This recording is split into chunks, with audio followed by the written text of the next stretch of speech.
এখন লোকের ভাত খাওয়ার সময়, আমাদের এখনো ভাত খাওয়া হয়নি, 4টে বাজে। আর কি না, আমি এখন করেছি আলুর পরোটা করতে বসিয়ে দিলি আমাকে।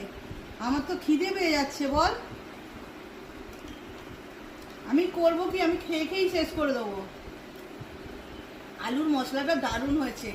আলুর মশলাটা কিন্তু আমি করিনি, আলুর মশলাটা করেছে আমার ছেলে। আর এই দেখো পুর দিচ্ছি, পুর ওর পড়া আছে, ও বেরিয়ে যাবে, একটু টিফিন নিয়ে যাবে, তো আলুর পরোটা করছি। এখনো আমাদের ভাত খাওয়া কমপ্লিট হয়নি, 4টে বাজে। আর আমি এখন বসে বসে পুর দিয়ে দিয়ে পরোটা করছি। বুঝতে পারছো আমার অবস্থাটা? তোমাদের বলি না, তোমাদের সাপোর্ট করতে না পারলেই তোমরা বলো সাপোর্ট করতে পারছে না, কেন করছে না। এই দেখো এখনো 4টে বাজে, সব কাজ শেষ করে এখন করতে বসিয়েছে পরোটা। আর আমার পেয়ে গেছে খিদে। আলুর পুরটা এত ভালো